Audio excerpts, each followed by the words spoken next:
Me casé a los 25 creyendo que el amor era un contrato de paciencia. Durante 5 años, el silencio en mi cama fue la única respuesta a mis ganas. Mi esposo, un hombre bueno pero incompleto en la intimidad. Yo no sabía lo que era un orgasmo. Para mí, el placer era una leyenda que leía en ojos ajenos, algo que a las mujeres como yo, nacidas en comunidades de silencio y rezo, no nos estaba permitido reclamar. Todo cambió con los drinks de Más y la llegada de su amigo.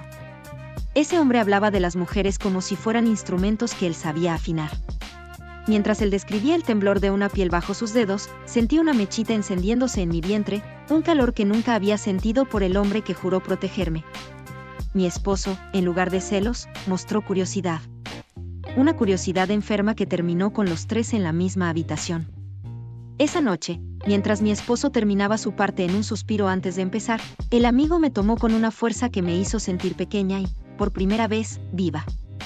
Sentí dolor, pero luego vinieron las contracciones. Mis piernas temblaron, perdí el control de mi propio cuerpo y sentí que me deshacía, que estallaba en una humedad que me dio vergüenza.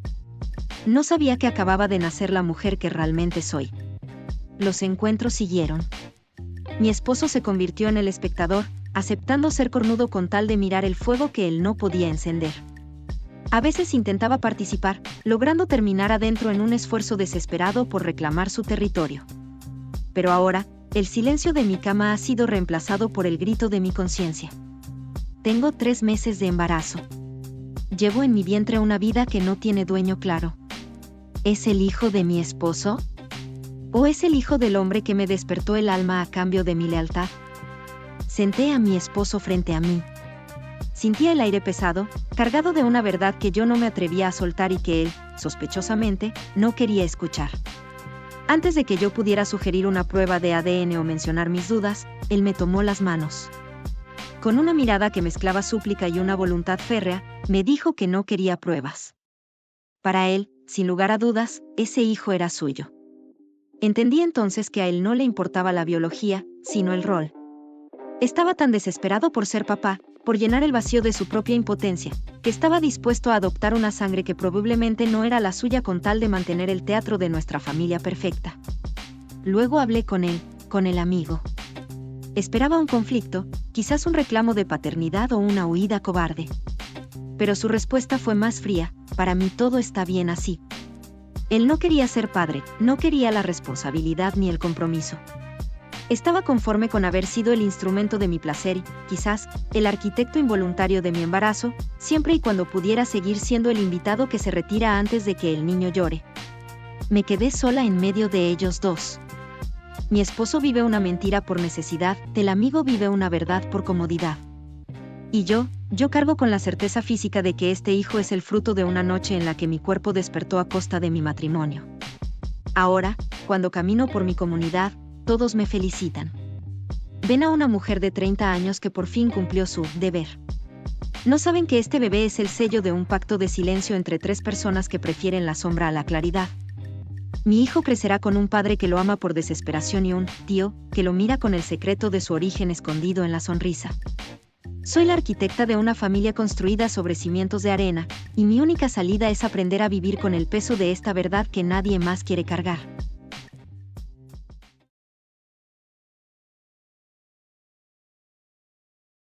Me llamo Javier, y lo que voy a contar es la cosa más horrible y estúpida que he hecho en mi vida. No busco justificación, solo quiero vaciar esto. Mi hermano, Marcos, y su esposa, Laura, son la pareja perfecta, 8 años de casados, 2 hijos maravillosos. Siempre los vi así, y a Laura, solo como la esposa de mi hermano. Intocable. Todo empezó porque Marcos viajó 2 semanas a Monterrey. No solo me pidió quedarme para que Laura no estuviera sola, sino porque estaban en medio de una remodelación de la cocina que yo estaba supervisando. Marcos necesitaba que yo estuviera ahí para recibir materiales, hablar con los contratistas y, sí, ayudar a Laura con las compras grandes y los niños. Había una justificación perfecta para mi presencia, lo cual, irónicamente, hizo que todo fuera más fácil y peor. La primera semana fue tranquila. Pero la convivencia, la diaria, te acerca de formas que no imaginas. Pasábamos horas juntos eligiendo azulejos, revisando presupuestos, y luego, por la tarde, en el súper. Yo la veía cansada, estresada. Empezaba a verla como mujer, no solo como cuñada. La segunda semana fue donde la línea empezó a moverse. Un día me contó una frustración que tenía con Marcos, algo sobre sentirse poco valorada en sus decisiones sobre la remodelación. Me abrió una puerta. Yo, a cambio, le hablé de mi soledad y de lo mal que iba mi vida amorosa. Empezamos a vernos como Javier y Laura, dos personas desahogándose, y no como cuñado y cuñada. Llegó el viernes de la segunda semana. Los niños dormían. El contratista se había ido, y la cocina era un desastre a medio terminar. Laura me preguntó si quería vino para celebrar que no se nos ha caído la casa. Abrimos la primera botella. Luego la segunda. Estábamos en la sala, con las luces bajas. La conversación ya no tenía límites. Ella se quejaba de que Marcos nunca la escuchaba, yo me lamentaba de mi vida. La tensión se hizo palpable. Cada risa se extendía un poco más, cada mirada era más larga de lo normal.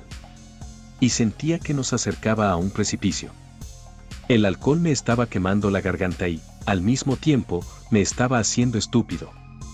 Ella se rió de algo que dije, y se acercó para tocar mi brazo. El toque se quedó. Sentí el pulso acelerado. Ella me miró directamente a los ojos, y en ese momento, no sé si fue el vino o la atracción que reprimí por años, pero nos besamos. Al principio, fue el pánico, una confusión, pero no nos detuvimos. Una cosa llevó a la otra, y sí, terminamos en el cuarto de huéspedes. En ese momento, borré a mi hermano de la existencia.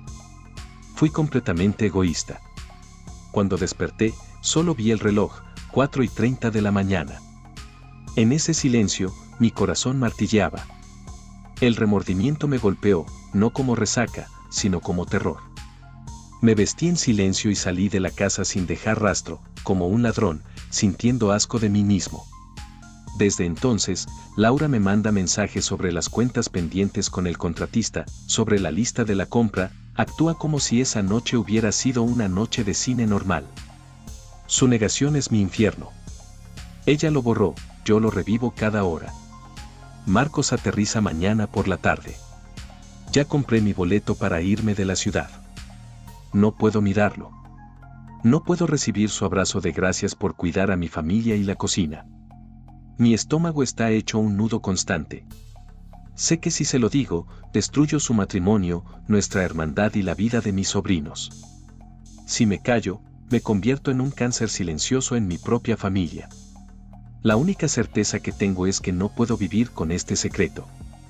Pero no sé cómo empezar a hablar sin que la palabra traidor me queme la garganta. Por favor, necesito que me digan, con la mayor honestidad, ¿qué hago en este momento? ¿Asumo mi error o me voy para siempre? Hay una parte de nosotros que intentamos esconder. La negamos, la maquillamos, la enterramos bajo lo que el mundo espera ver. Pero mientras más la negamos, más nos persigue. Y al final, cuando todo se derrumba, esa parte, la que más temíamos, es la única que sigue en pie. Siempre me consideré una mujer afortunada. Tenía una vida hermosa, una casa cálida, un esposo que me amaba y un futuro que parecía hecho a mi medida. Desde fuera, muchos podrían pensar que todo lo que tenía era fruto de la suerte, pero no fue así.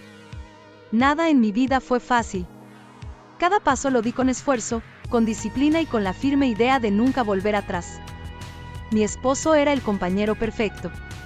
Atento, trabajador, de una familia respetada, con una mirada que transmitía seguridad.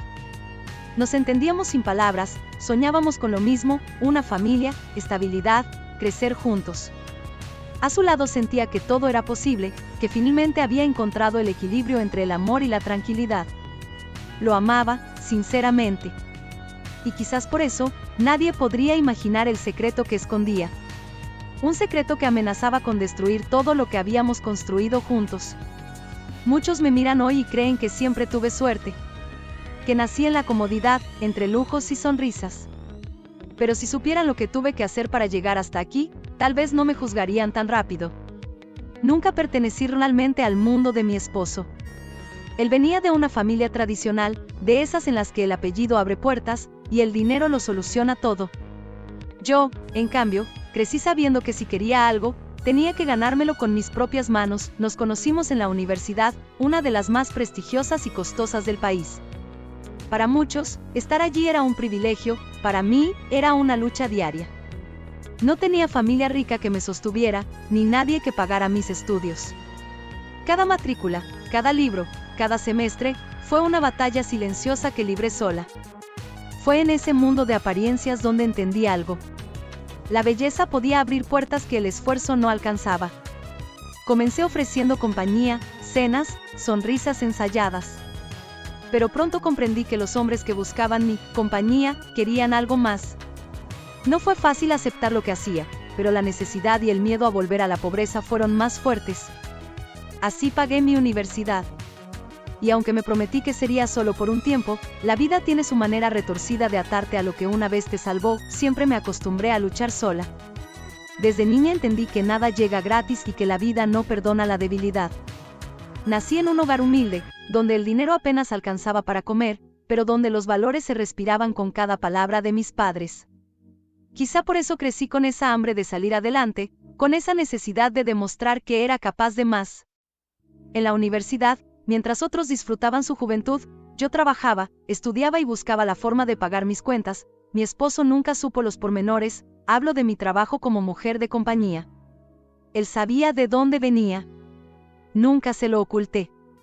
Y quizá eso fue lo que más admiró de mí, esa determinación, ese fuego que me empujaba a no rendirme. Por eso me respetaba. Por eso me amaba. Pero también por eso, sin darme cuenta, comencé a sentir que no podía fallarle. Que si bajaba el ritmo, si dejaba de ser esa mujer fuerte, esa Sofía que todo lo puede, tal vez dejaría de mirarme con los mismos ojos. Y ahí fue donde me perdí. Donde la necesidad de mantener la vida perfecta que habíamos construido juntos se mezcló con el miedo a volver a ser aquella niña que no tenía nada. A veces me pregunto por qué no lo dejé, por qué no abandoné esa doble vida cuando todo parecía marchar tan bien. Pero la verdad es que no podía. Mi esposo y yo éramos un equipo. Él siempre hablaba de proyectos, de inversiones, de metas. Y yo no soportaba la idea de ser una simple espectadora en su mundo. Quería estar a su nivel, ser parte de cada logro, de cada sueño cumplido. Quería que, cuando me mirara, viera a su igual, no a una mujer que dependía de su éxito. Pero mantener ese ritmo tenía un precio. Un precio que yo ya conocía demasiado bien. No lo hice por ambición, ni por placer. Lo hice porque temía perderlo.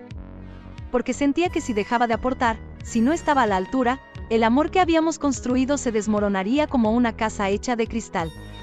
Y aunque cada vez que me miraba al espejo me dolía el reflejo, me repetía que todo era por nosotros, por nuestra vida, por mantener viva la ilusión de que todo seguía siendo perfecto. Con el tiempo, logré convertirme en lo que muchos llamaban una profesional exclusiva. Ya no dependía de nadie, escogía a quien veía, cuándo y bajo qué condiciones. Eso me daba poder, y también la ilusión de control. Uno de mis clientes más constantes era un empresario peculiar. No buscaba placer físico, sino algo más extraño, necesitaba sentir que alguien más dominaba su vida, que no tenía el control. Yo interpretaba un papel. Una mujer fuerte, exigente, autoritaria. Y él, un empleado más, sumiso, obediente. La escena se volvió tan real que incluso mis mentiras se mezclaron con mi verdad. Le hice creer a mi esposo que trabajaba en esa empresa. Que ese era mi empleo formal, mi forma de contribuir al hogar. Y mientras él sonreía orgulloso al verme crecer profesionalmente, yo solo seguía actuando un papel que ya no sabía si era mío o inventado. Y él, uno de los más leales de mis clientes, disfrutaba de ver cómo mi esposo venía a invadir su territorio. Lo más inquietante era lo fácil que resultaba mantener la farsa. Nadie dudaba de mí. Nadie. Todo empezó a cambiar el día en que aquel cliente cruzó la línea. Su obsesión se volvió evidente. Ya no bastaban las citas acordadas ni los límites que yo imponía. Quería saber más de mí, de mi vida, de mi esposo, de mi casa. Al principio creí que era solo curiosidad, pero con el tiempo noté esa mirada fija, esa necesidad de poseer algo más que mi tiempo. Me seguía, hacía preguntas fuera de lugar, enviaba mensajes a horas imposibles. Yo, que siempre había creído tener el control, empecé a sentir miedo. Miedo real. Aquella tarde lo entendí todo. Estábamos almorzando, mi esposo y yo, en uno de esos lugares que él tanto disfrutaba. Todo parecía perfecto, hasta que lo vi entrar. Era él. Mi cliente. No podía creerlo. No era coincidencia, lo sabía. Su mirada me buscó de inmediato, como si me hubiera seguido. Sentí como el aire se me iba del pecho. Intenté disimular, rogué con la mirada que se marchara, pero él no lo hizo. Mi esposo, siempre tan educado, lo saludó y le ofreció sentarse. Yo temblaba por dentro. Entonces ocurrió lo peor, el hombre empezó a provocarme, a buscar mis ojos, a decir frases con doble sentido, como si esperara que yo, en ese mismo instante, lo humillara frente a mi esposo. Al llegar la cena, los modales de mi esposo le hicieron imposible quedarse, era una cena para dos y mi esposo supo defender ese límite. Fue ahí cuando supe que debía terminar con esa relación de inmediato. Esa noche le dije a mi esposo que renunciaría. Le hablé de nuevas oportunidades, de un cambio necesario. Y él, tan noble como siempre, me abrazó y me dijo que confiaba en mí. Por primera vez en mucho tiempo, sentí paz. Esos días fueron un descanso, como unas vacaciones de una vida que ya no podía sostener. Tiempo después, las cosas por fin parecían tomar sentido. Había comenzado mi propio negocio. No era grande, pero tenía potencial. Mi esposo me apoyaba, y por primera vez sentía que todo lo que había soñado estaba empezando a volverse real. Ya no tenía que fingir tanto. Ya no tenía que vivir una doble vida. Pero el pasado siempre encuentra la forma de volver. Empezaron los mensajes. Llamadas anónimas. Sombras en la puerta de mi oficina. Era él. Mi antiguo cliente. Sabía todo, dónde vivía, quién era mi esposo, incluso a qué colegio iban mis sobrinos. Al principio creí que solo buscaba llamar la atención, pero no. Quería más. Me ofreció una cantidad absurda de dinero, una cifra que a cualquiera le haría temblar la voz. Pero yo no quería volver a ese mundo. Lo rechacé una y otra vez. Y con cada no, su voz se volvía más fría, más peligrosa. Hasta que entendí que ese hombre no estaba bien. Que no se trataba de deseo, sino de obsesión. Tu esposo no sabe con quién duerme, lo ignoré. Pensé que era alguna broma pesada o un intento de chantaje. Pero al día siguiente, mientras preparaba el desayuno, vi cómo el rostro de mi esposo se transformaba. Tenía el teléfono en la mano, los ojos fijos en la pantalla, el gesto helado. ¿Qué es esto, Sofía?, preguntó con voz seca. Me acerqué. Era un video. Un clip corto donde se me veía entrar en un motel, con un antiguo cliente. La imagen era clara, demasiado clara. Mi corazón se hundió.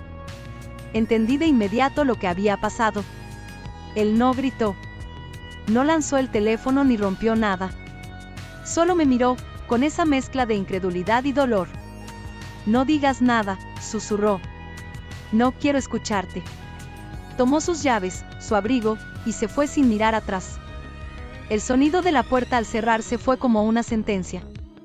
Quedé allí, sola, paralizada, con el teléfono temblando entre las manos, y un mensaje nuevo en la pantalla.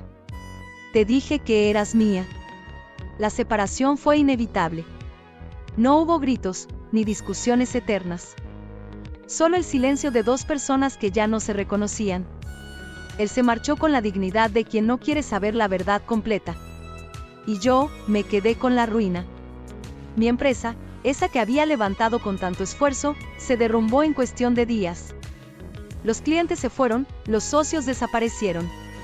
Mi nombre, que antes sonaba con respeto, ahora era sinónimo de escándalo. Y aunque las autoridades se encargaron de aquel hombre que me arruinó, mi cliente, mi verdugo, nada podía reparar lo que ya estaba roto. Durante semanas intenté reconstruirme. Busqué trabajos, hablé con antiguos colegas, fingí que todo estaba bien. Pero en el fondo lo sabía, ya no había un todo está bien para mí. Mi vida perfecta había sido una mentira, y la verdad, por más dolorosa que fuera, me estaba esperando. Volví a trabajar. Volví al mismo mundo que juré abandonar. Con otros clientes, otras caras, otros nombres. Volví no por gusto, sino porque era lo único que sabía hacer sin tener que mentir. En esa doble vida encontré, irónicamente, mi única verdad. Ya no había disfraces, ni excusas, ni apariencias. Solo yo, Sofía, sin títulos ni apellidos, sin la fachada de esposa ideal ni empresaria ejemplar. Hay en todos nosotros un rincón oscuro, una parte que tememos mirar. Podemos negarla, esconderla, disfrazarla. Pero mientras más la rechazamos, más fuerza toma. Y a veces, cuando todo se derrumba, esa parte que tanto temíamos es la única que permanece en pie. Me llamo Andrés, y durante mucho tiempo pensé que lo tenía todo bajo control. No soy un hombre perfecto, pero siempre me esforcé por ser el tipo de hombre que toda mujer querría tener a su lado.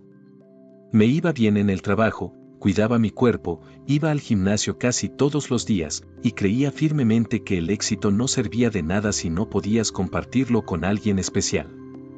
Cuando conocí a Carolina, supe que esa búsqueda había terminado. Era todo lo que siempre soñé, inteligente, dulce, con una sonrisa capaz de desarmar cualquier problema. Desde la primera cita supe que ella sería mi esposa. No hubo dudas, no hubo juegos. Solo amor, del bueno, de ese que te empuja a ser mejor cada día. Cada aniversario, cada detalle, cada flor, cada sorpresa, la hacía pensando en ella. Siempre quise que se sintiera la mujer más afortunada del mundo. Y cuando llegó el momento, decidí hacerlo oficial. Pedí su mano frente a su familia, con lágrimas en los ojos y una promesa en el corazón, hacerla feliz todos los días de su vida. Yo ya me veía con ella envejeciendo juntos. Imaginaba las mañanas con el olor a café, nuestros hijos corriendo por la casa, las risas llenando cada rincón. Soñaba con verla de la mano de nuestros nietos, con seguir diciéndole te amo aunque las arrugas ya se notaran. Para mí, Carolina no era solo mi novia, era mi futuro, mi vida entera. A Carolina la conocí gracias a mi primo Julián. Siempre fue como un hermano para mí, crecimos juntos, compartimos vacaciones, fiestas, secretos, prácticamente toda una vida. Cuando me presentó a Carolina, jamás imaginé que esa presentación cambiaría mi historia para siempre. Recuerdo que me dijo, entre risas: tienes que conocerla, primo.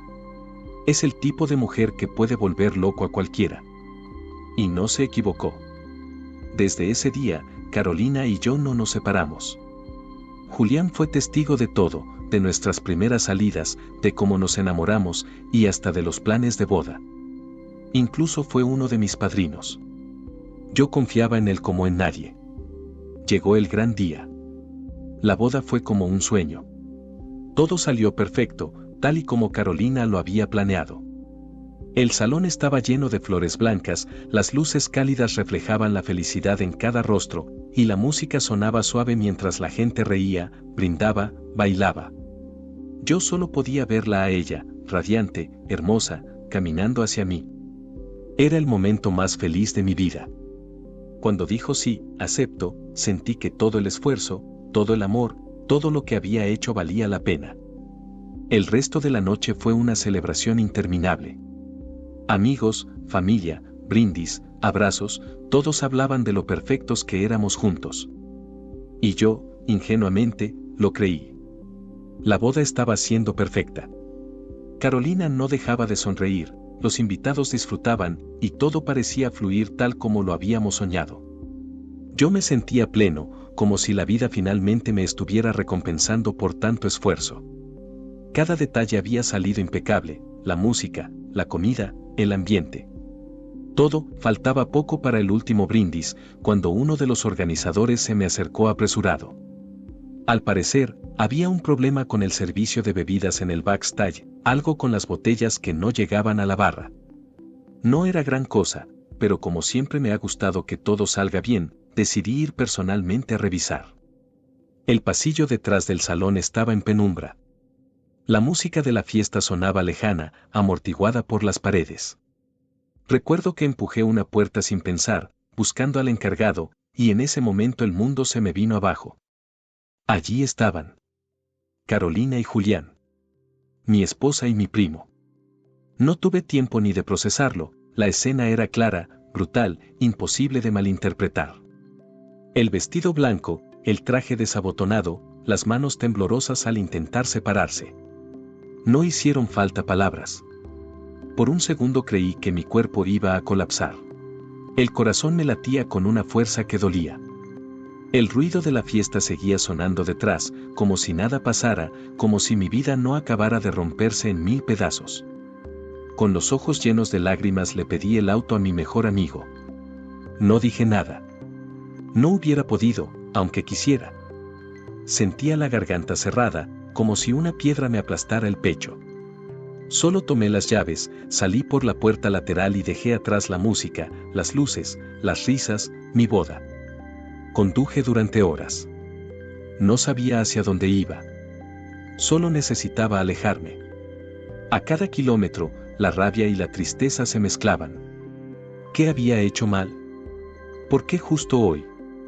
¿Por qué con él, con mi propio primo? El llanto se mezclaba con el ruido del motor y los faros parecían abrirme paso por una oscuridad que no terminaba nunca. No sabía a dónde ir, solo necesitaba alejarme de todo. Con los ojos llenos de lágrimas y la cabeza hecha un torbellino, conduje durante horas sin rumbo. No sabía a dónde iba, solo quería escapar de ese lugar que minutos antes creí el más feliz del mundo, y ese endemoniado celular no dejaba de sonar, entonces lo apagué. Esa noche dormí dentro del carro, en una carretera solitaria, con el traje de novio aún puesto y el anillo en la mano. El sol comenzó a filtrarse por el parabrisas y el silencio de la mañana era tan pesado que casi dolía. En mi mano sostenía el anillo, ese maldito anillo que había tardado meses en pagar, aún teniendo un buen sueldo. Cada brillo del metal me devolvía una imagen distinta de ella, de su sonrisa, de las promesas que se rompieron en una sola noche. Sentí rabia, tristeza, vergüenza y una sensación profunda de vacío. Pensé en todo lo que había hecho por amor, en las horas extra, los ahorros, las ilusiones. Y entendí algo que me dolió más que la traición. No importa cuánto des, si para la otra persona solo vales por lo que puedes ofrecer. Había entregado todo, mi tiempo, mis sueños, mi vida, y aún así no fue suficiente. Ese día lo decidí, nunca más trabajaría por aprobación, ni por amor, ni por reconocimiento. Desde ese amanecer, trabajaría solo para mí, por mí y para nadie más. Porque entendí que cuando uno se vacía por otros, no queda nada para salvarse a sí mismo. Durante días, no hablé con nadie, dormí en el auto, comí lo que encontraba. Pero en algún momento, la rabia se convirtió en silencio, y el silencio, en una especie de paz amarga. Fue entonces cuando encendí mi móvil, cientos de mensajes, cientos de llamadas, solo podía llamar a alguien, llamé a mi mejor amigo, el único que siempre estuvo allí. Le conté todo. Guardó unos segundos de silencio, y luego me dijo: hermano, no dejes todo atrás. No lo hagas así. Pero él me conocía demasiado bien. Sabía que cuando algo se rompía dentro de mí, ya no había vuelta atrás.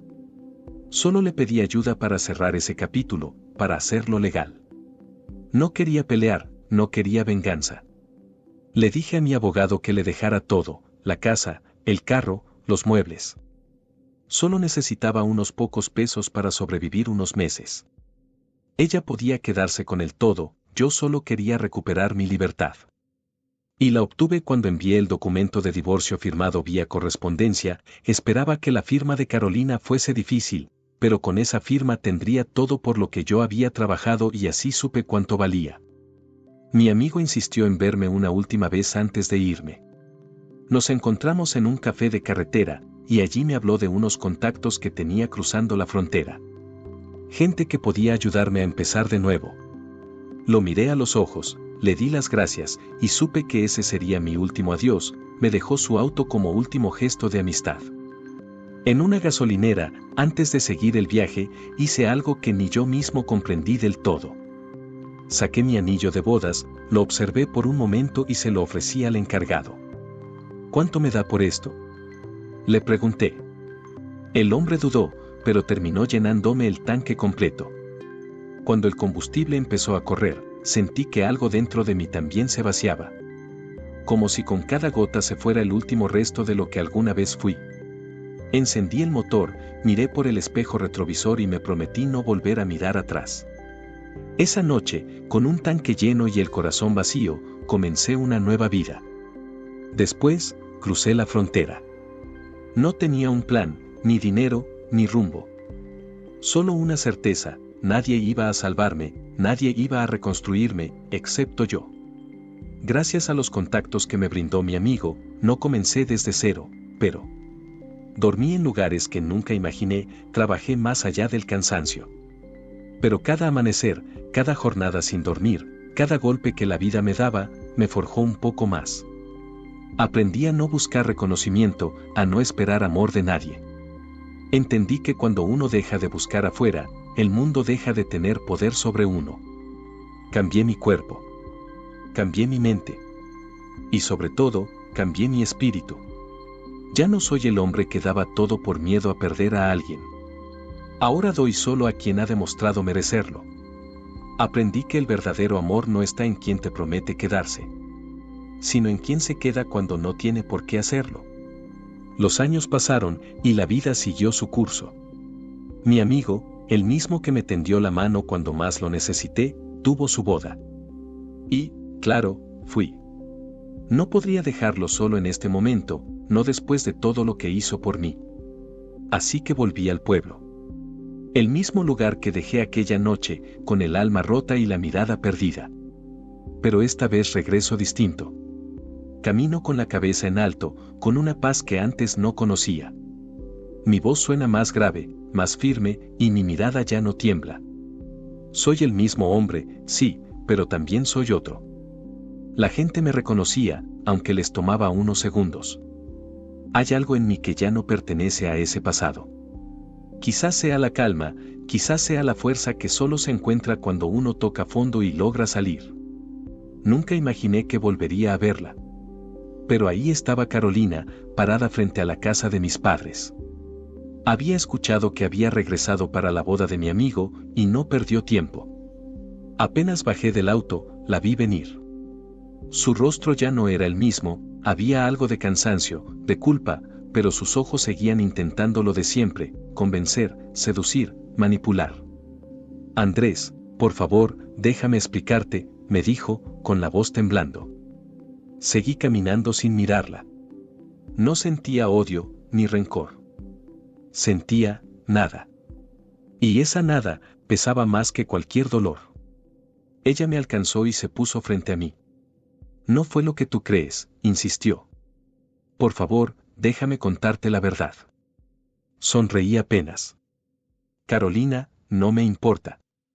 Vi cómo sus ojos se llenaban de lágrimas, como buscaba en mi rostro un poco del hombre que un día la amó. Pero ese hombre se había ido la misma noche de la boda.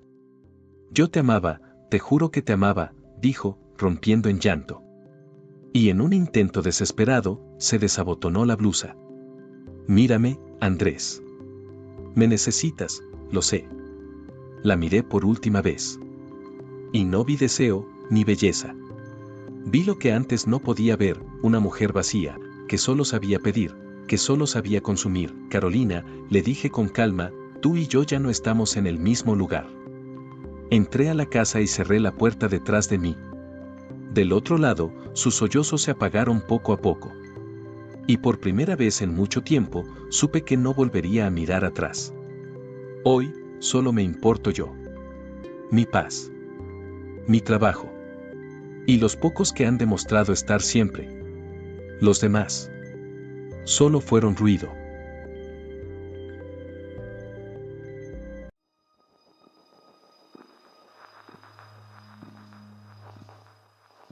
Mi vida no tenía fisuras. Mi esposo no solo era el hombre más atractivo que había conocido, sino el motor que nos sostenía a todos. Él le ayudaba a mis padres, a mis hermanos, nadie en mi familia sabía lo que era una carencia gracias a él. Vivíamos en una devoción absoluta, yo lo amaba con una lealtad que rozaba lo sagrado. En México, tener un hombre así, que te protege y te provee con esa seguridad, es tenerlo todo. Éramos la envidia de nuestro círculo, moviéndonos entre cenas de gala y esa sensación de que el mundo nos pertenecía. No buscábamos a Dios por necesidad, sino por mantener ese estatus que sentíamos que nos correspondía. A esa iglesia no se entra por casualidad. Empezamos a asistir porque los hombres más poderosos del estado estaban ahí, dueños de medios, senadores, empresarios que mueven los hilos de México. Para nosotros, era el paso lógico para consolidar nuestra posición. El pastor no hablaba de pobreza ni de sacrificio, hablaba de reclamar el reino y de alianzas de poder. Mi esposo, con su magnetismo y su éxito, encajó de inmediato. Me sentía la mujer más afortunada del mundo al verlo caminar hombro a hombro con los dueños del país. Él estaba en la cima de todo. Le decíamos, el primero. Era una figura de autoridad absoluta. Tenía el verbo tan bien trabajado que cada explicación suya parecía una verdad universal, imposible de cuestionar. Pero lo que más recuerdo eran sus ojos. Desde el día que llegamos, su mirada se fijó en nosotras. Con una elegancia aterradora, se acercó a mi esposo y, midiendo cada sílaba, le dijo, «¿Qué familia tan bendecida tienes? ¿Qué hijas tan puras? Se nota que has sabido cuidar tus tesoros».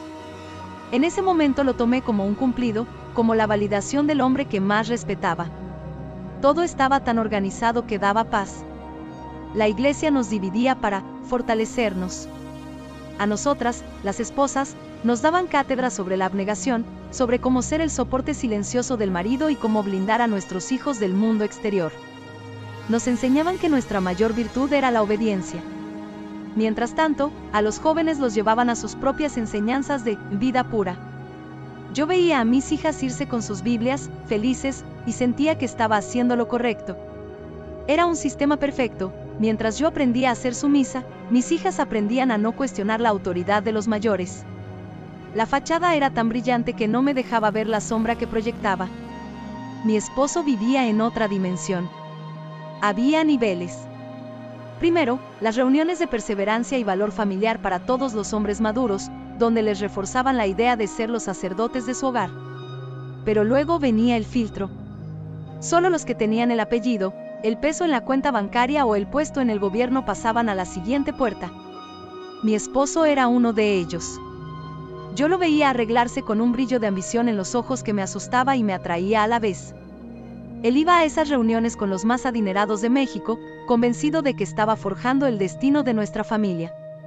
Para mí era difícil sospechar cómo iba a ser malo algo que hacía que los hombres más respetables del país se arrodillaran a orar. Mi esposo, ese hombre que siempre tuvo el control de cada segundo de nuestras vidas, empezó a desmoronarse frente a mis ojos. Ya no caminaba con la misma seguridad por los pasillos de la iglesia. Su trato con el primero cambió, la admiración se convirtió en una tensión eléctrica, en silencios cargados de un odio que él intentaba disimular sin éxito. Empezó a alejarse de ese círculo de exclusividad que antes tanto buscaba. Yo lo veía dar vueltas en la cama, empapado en un sudor frío, con la mirada perdida en el techo. Cuando le preguntaba qué pasaba, solo encontraba una pared de hielo. El hombre que le daba todo a mi familia se estaba convirtiendo en un extraño habitado por el miedo. La señal definitiva de que el paraíso se había podrido llegó el martes. Por primera vez en 15 años, no fue a la empresa. No llamó a nadie, no atendió contratos. Lo encontré en la biblioteca de la casa, encerrado, con una botella de whisky vacía y otra a la mitad. Estaba ebrio, con una borrachera amarga, de esas que no buscan alegría sino olvido. Me dolió verlo así, tan vulnerable, tan roto. Mis hijas, que todavía gozaban del estatus de privilegiadas dentro de la iglesia y a las que nadie se atrevía a tocar aún, me miraban buscando respuestas que yo no tenía. Él solo balbuceaba cosas sobre el precio de la silla, y como nada es gratis con el primero. A pesar de verlo así, mi mente seguía luchando por mantener la mentira. Me decía a mí misma que era el estrés de los negocios, que la presión de estar con los hombres más poderosos de México le estaba pasando factura. No quería aceptar que el pilar de mi vida se estaba quebrando porque había descubierto el verdadero costo de nuestra bendición. Mientras mis hijas seguían en sus grupos de élite, protegidas por el apellido y el dinero, su padre ya estaba oliendo el azufre. Los rumores empezaron como un susurro venenoso en los pasillos de la iglesia. Se hablaba de las niñas más humildes, aquellas que no tenían apellidos ni protección, las que la congregación usaba como fachada de caridad. Decían que en las clases de pureza les habían arrebatado todo. Yo me negaba a creerlo, mi mente no podía concebir que bajo la mirada del primero ocurriera tal monstruosidad. Busqué consuelo en mi esposo, esperando que él, con su autoridad, desmintiera esa locura. Pero su reacción me heló la sangre, se quedó en silencio. No hubo indignación, no hubo un plan para proteger a nuestras propias hijas. Solo un silencio pesado. Entonces, lo que eran rumores se convirtió en una verdad que nadie pudo tapar. Aparecieron los videos.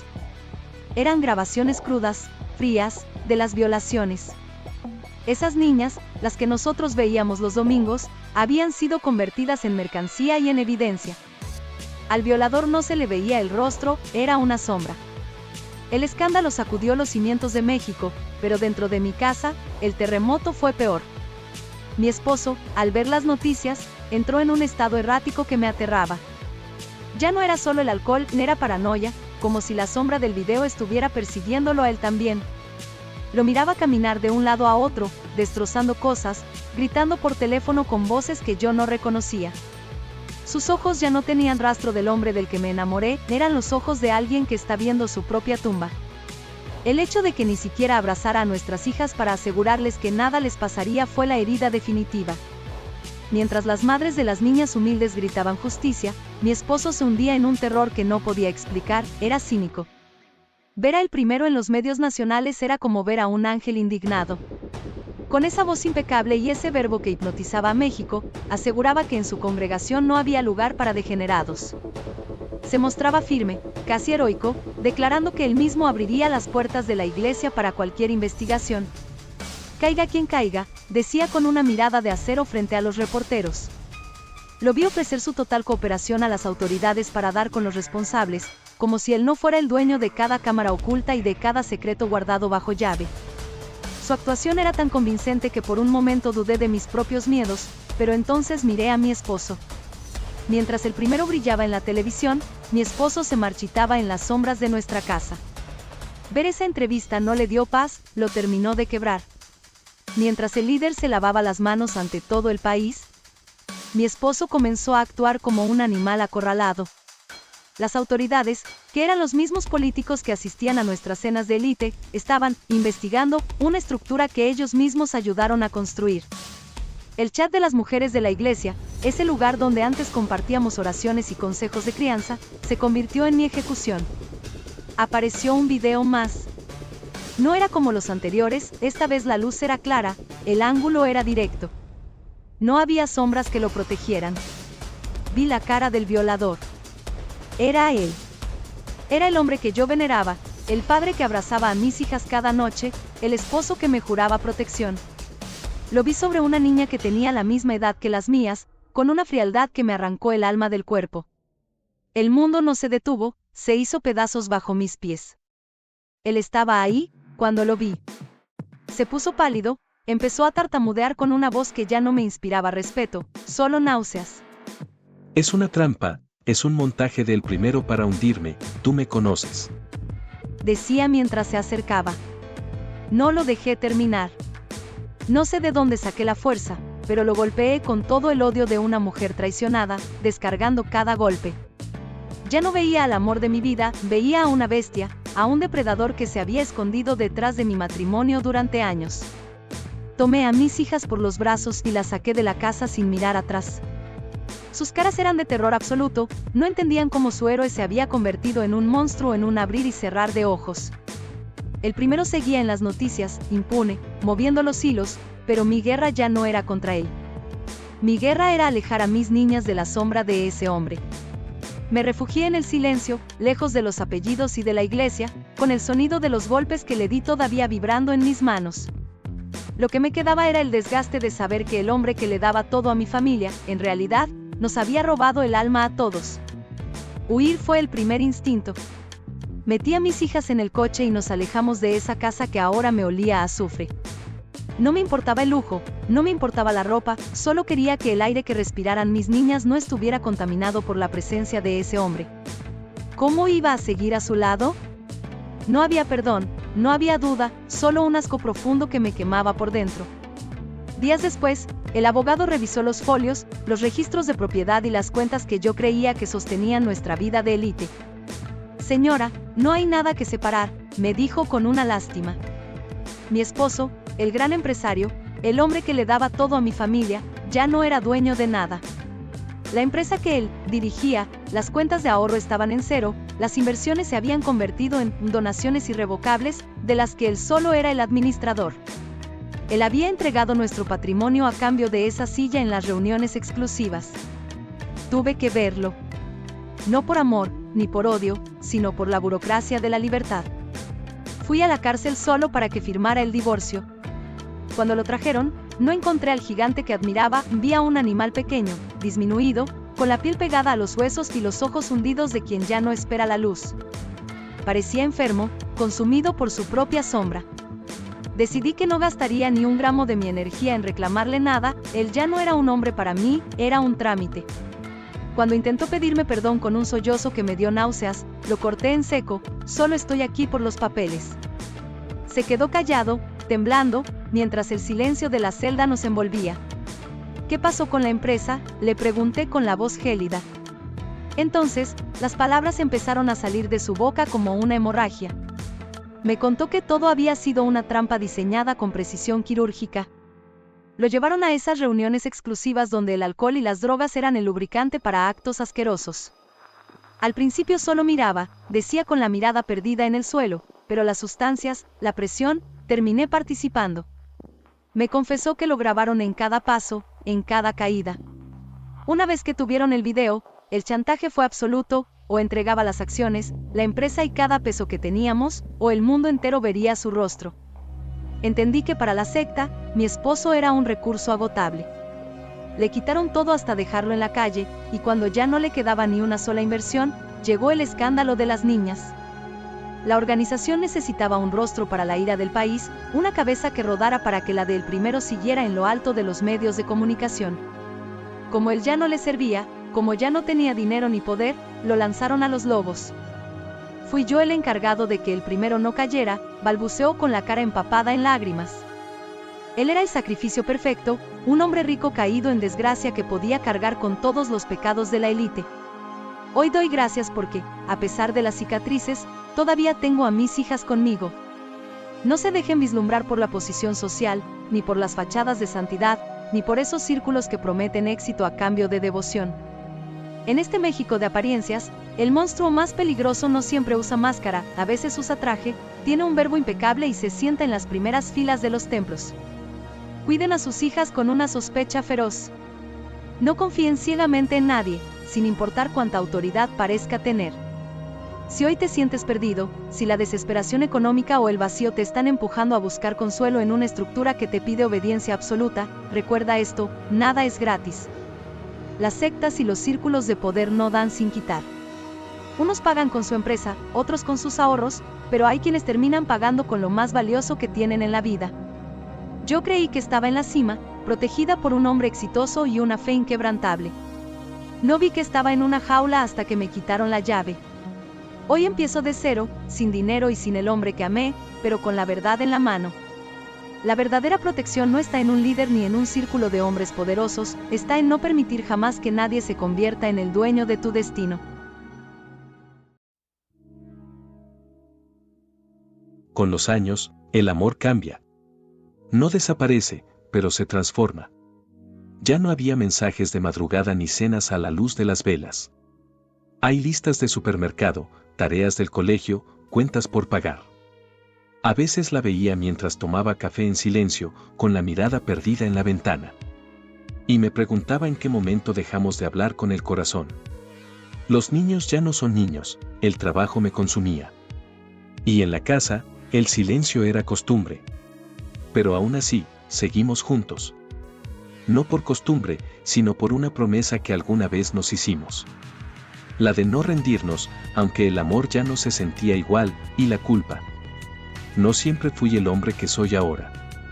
Cuando éramos jóvenes, cometí el peor error que un hombre puede cometer, traicionar a la persona que más lo ama. Fue una tontería, una aventura sin sentido, algo que me persiguió por años, y que casi me cuesta mi familia. Cuando ella lo descubrió, el mundo se me vino abajo. Hubo gritos, portazos, drama. Yo lo merecía todo. Le pedí perdón 1,000 veces, me humillé, lloré, y juré que jamás volvería a fallarle. La culpa había marcado mi matrimonio desde entonces. Y lo cumplí. Durante años, construimos algo nuevo sobre las ruinas de lo que yo mismo había destruido. Aprendí a ser transparente, a compartir mis miedos, mis fallos, mis días malos. Ella me volvió a mirar con amor. Y cuando por fin sentí que había recuperado su confianza, supe que ya no era el mismo. Me prometí ser un hombre digno de su perdón, un esposo presente, un padre ejemplar. Y lo fui. Por eso, cuando el tiempo me hizo sospechar que ahora era yo el traicionado, el golpe fue tan duro que apenas podía respirar. No era solo el dolor de la traición, era el eco de mis propios pecados volviendo a visitarme. Aunque me equivoqué, creí haber enmendado mi error. Juré cambiar, y lo hice. Desde entonces me dediqué a mi familia, a mi esposa, a reconstruir lo que había destruido. Pensé que el tiempo había cerrado las heridas, que ella me había perdonado de verdad. Pero me equivoqué. Lo que yo no sabía era que su silencio no era paz, sino estrategia. Mientras yo trataba de ser un mejor hombre, ella cocinaba su venganza con calma, con años de frialdad y una precisión que solo da el resentimiento. Vivíamos en la rutina, compartiendo el mismo techo, la misma mesa, la misma cama. Pero ya no el mismo amor. Yo no lo noté. Nadie lo habría notado, era un día más de rutina. Llegué a casa a la misma hora de siempre, con la misma calma de quien cree tenerlo todo bajo control. Pero apenas crucé la puerta, algo cambió. Escuché ruidos, gemidos, susurros entrecortados. Venían de nuestra habitación. Caminé despacio, sin entender, sin querer entender. Y entonces la vi. Mi esposa. La mujer con la que había compartido 15 años de mi vida, desnuda, entrelazada con un muchacho de poco más de 20. En ese instante el mundo se detuvo. No supe qué hacer, ni qué sentir. Ella me miró directamente a los ojos, sin miedo, sin culpa, como si hubiera esperado ese momento durante años. Me conocía demasiado bien. Y sabía exactamente cómo iba a reaccionar. La rabia me explotó sin aviso. No pensé, no calculé, algo viejo y primitivo tomó el control. Me lancé hacia el muchacho como una ola que no se puede contener. Le solté un puñetazo en la cara, otro, y luego lo agarré por la camisa y lo empujé con todas mis fuerzas. Cayó despacio, tambaleando, y cuando intentó levantarse lo volví a empujar con la punta del pie hasta la puerta, como si con cada patada pudiera escupir también todo el dolor acumulado. Lo saqué de la casa casi a empellones, él gritaba, la gente del pasillo se asomaba, pero yo no escuchaba nada más que el latido áspero en mis oídos. Lo vi caer desnudo en el umbral, con los ojos de sorpresa y miedo. No tuve clemencia, las manos me temblaban y lanzaba lo primero que encontraba, un jarrón, cuadros, uno tras otro. Hasta que el salón quedó hecho trizas.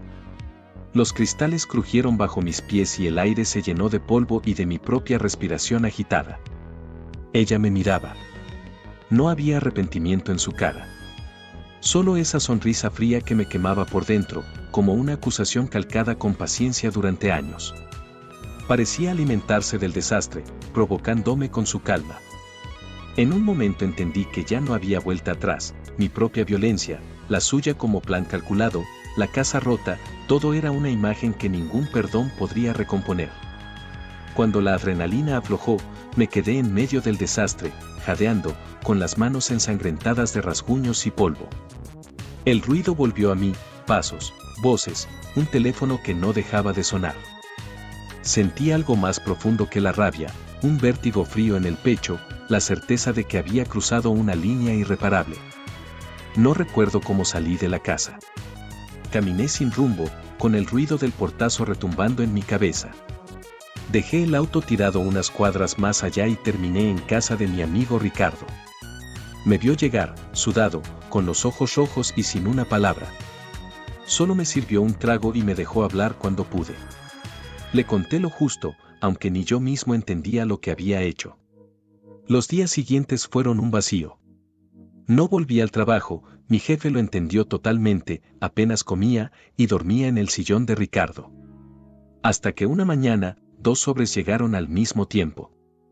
El primero, de la policía local, me citaba a declarar por violencia doméstica y agresión física.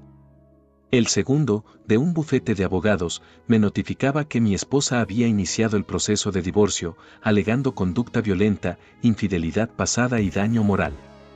Leí las palabras una y otra vez, sin poder creer que esa historia, mi matrimonio, mi hogar, mis años, se redujera ahora a párrafos sellados con timbres y firmas.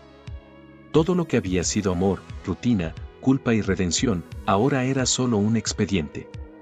Nunca imaginé que llegaría a ver el mundo desde el otro lado de unas rejas. Me arrestaron esa misma noche. Ella lo había planeado todo. Tenía cámaras, grabaciones, pruebas, no le importó mostrar también su infidelidad, solo para humillarme más. En los videos se veía mi rabia, mi desesperación, el momento exacto en que perdí el control. Y eso bastó. El juicio fue rápido. Las pruebas estaban ahí. Yo había perdido el control, y lo sabían. El juez habló con una voz seca, sin levantar la mirada. Por violencia física y daños a la propiedad, lo condeno a 6 meses de prisión efectiva y otros 6 en reclusión domiciliaria. No me sorprendió. Ni siquiera traté de defenderme. El abogado de oficio me dijo que tuve suerte, no tenía antecedentes, y eso me salvó de pasar años en prisión. Y así, entre paredes silenciosas y recuerdos que dolían más que cualquier golpe, entendí que lo había perdido todo, que la venganza de ella había sido perfecta, y mi castigo. Pero la caída no terminó allí. El video de aquella noche se filtró en redes sociales. Se volvió viral. Mi rostro, mi rabia, mi vergüenza, todo se hizo público. Mi empresa, aquella a la que le había entregado años de esfuerzo, me despidió para cuidar su imagen. Cuando llegó el juicio de divorcio, apenas me quedaban fuerzas para pelear. No tenía mucho que ofrecer ni que defender. El juez fue claro, todos los bienes matrimoniales serían para mi esposa y mis hijos. Salí de la sala de audiencias con lo opuesto, sin casa, sin familia, sin trabajo, sin libertad, sin dignidad. Solo un hombre roto, intentando entender en qué momento lo perdió todo. Los primeros días en prisión fueron un infierno. Creí que podía pasar desapercibido, que si no hablaba con nadie, si me quedaba en silencio, podría simplemente desaparecer. Pero la cárcel no deja a nadie ser invisible. El ruido era constante. Golpes, gritos, insultos. Las noches olían a sudor, a miedo y a desesperanza. Dormía poco, comía casi nada. Veía pasar los días por una pequeña ventana enrejada, preguntándome cómo había llegado hasta ahí. Al principio solo quería que todo acabara, cerrar los ojos y no despertar. Pero una mañana, uno de los guardias me lanzó una mirada de desprecio y dijo: «Así terminan los que se creen santos». Y esas palabras, simples y frías, me quemaron por dentro. Esa noche, en medio del ruido y el olor a humedad, algo dentro de mí se encendió. No quería seguir siendo ese hombre roto. Empecé a hacer ejercicio en el pequeño espacio de la celda. Leía cualquier libro que encontraba, incluso la Biblia que un preso me regaló. De a poco, comprendí que la cárcel no solo me había quitado la libertad, también me había obligado a mirar dentro de mí. No tenía fuerzas para pelear por nada afuera, pero ahí dentro, comencé a pelear por mí. Por el hombre que alguna vez fui, y por el que aún podía llegar a ser. Cuando salí, no tenía lugar a donde ir. Fui directo donde mi mejor amigo, el único que no me dio la espalda. Cumplir la condena allí fue extraño, una mezcla entre libertad y castigo. Pero lo peor, sin duda, fue no ver a mis hijos. Ni siquiera una llamada. Solo el silencio, ese que te arranca pedazos por dentro. Hasta que un día cualquiera, el timbre sonó. Abrí la puerta, y no lo podía creer. Era él. El muchacho. El mismo por el que había perdido todo. Estaba nervioso, con la mirada baja. Me dijo que no venía a buscar problemas, que solo quería hablar. Y en sus ojos, por primera vez, no vi soberbia, vi culpa.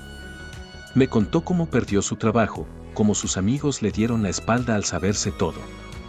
Dijo que nunca supo que ella era casada. Que fue ella quien lo buscó, quien lo sedujo, quien lo llevó a mi casa. Y que aquella grabación, esa maldita grabación, también lo había destruido a él. Por un instante no supe qué sentir. Rabia, compasión, tristeza, todo se mezcló. Ese muchacho era, en parte, el reflejo de lo que yo había sido, un hombre que creyó tener el control y terminó siendo usado. No le dije mucho, solo asentí. Cuando se fue, cerré la puerta y respiré hondo. Después de todo, él había sido la chispa que incendió mi vida. Pero los días pasaron y empezó a visitarme cada tanto. A veces solo se sentaba en silencio, otras me pedía consejos. Y poco a poco, sin darme cuenta, se convirtió en mi amigo.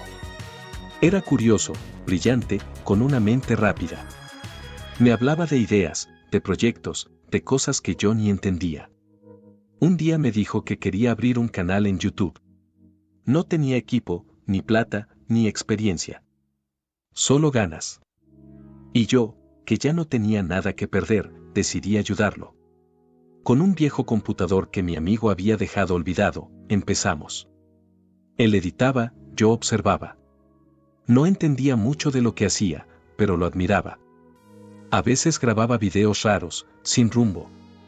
Hasta que una noche, todo cambió. Hizo un en vivo. Estaba solo, frente a la cámara, con apenas 3 espectadores. Yo pasé por detrás y me invitó a quedarme. Y así, sin planearlo, comencé a hablar. Fue natural, como una charla entre amigos.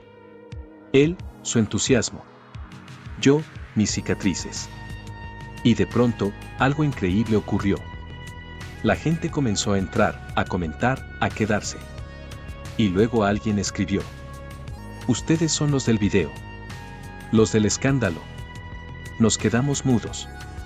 No sabíamos si reír o cerrar la transmisión. Pero seguimos hablando. Sin máscaras, sin vergüenza, sin rabia. Solo la verdad. Contamos nuestra historia. Y lo que alguna vez fue una vergüenza pública, se convirtió en una lección compartida. El público no nos juzgó. Nos escuchó. Y él en vivo explotó. Miles de personas se unieron, unos por morbo, otros por empatía, la mayoría por curiosidad. Desde ese momento, solo éramos 3 amigos hablando. Nada más. Sin guión, sin pretensiones, solo sinceridad frente a las cámaras.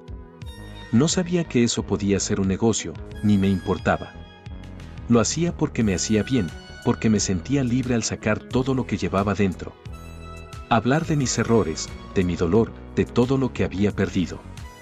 Me ayudaba a entender que, a pesar de todo, seguía vivo. Un día, el muchacho llegó con una caja grande de cartón. La puso sobre la mesa, sonriendo, como si escondiera un secreto. Cuando la abrí, no lo podía creer. Una cámara profesional, micrófonos, luces y un computador nuevo. ¿De dónde salió todo esto?, le pregunté. Él se rió y me dijo: del canal. El canal paga, viejo, esto es gracias a la gente que nos escucha. En ese instante entendí que lo que empezó como una terapia se había convertido en una nueva vida. Ya había cumplido mi condena, trabajaba en un pequeño café cerca de casa. Pero ahora tenía algo más. Un propósito. Algo que valía más que cualquier empresa, cualquier reputación o cualquier pasado. Ese canal, esas charlas, esa amistad. Eran mi nueva forma de redención. Era una bola de nieve que crecía más allá de lo que algún día imaginamos. De repente, personas famosas, artistas e incluso gente influyente nos contactaban para participar en nuestras charlas. El canal se había vuelto algo grande, algo que escapaba de nuestras manos. Y un día, mi hijo mayor apareció. Hacía años que no sabía nada de él. El juez me había prohibido el contacto, pero aún así decidió buscarme. Me habló de cómo su madre, mucho antes de aquella infidelidad, había sembrado en ellos una imagen oscura de mí. De cómo manipuló todo para que me odiaran. Pero también me contó que, al escucharme en el canal, todo cambió.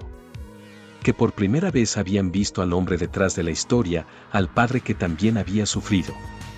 Mi ex esposa se volvía loca al saber que el canal tenía éxito. Y que su nombre, aunque nunca lo mencioné, se había convertido en una sombra constante en nuestras charlas.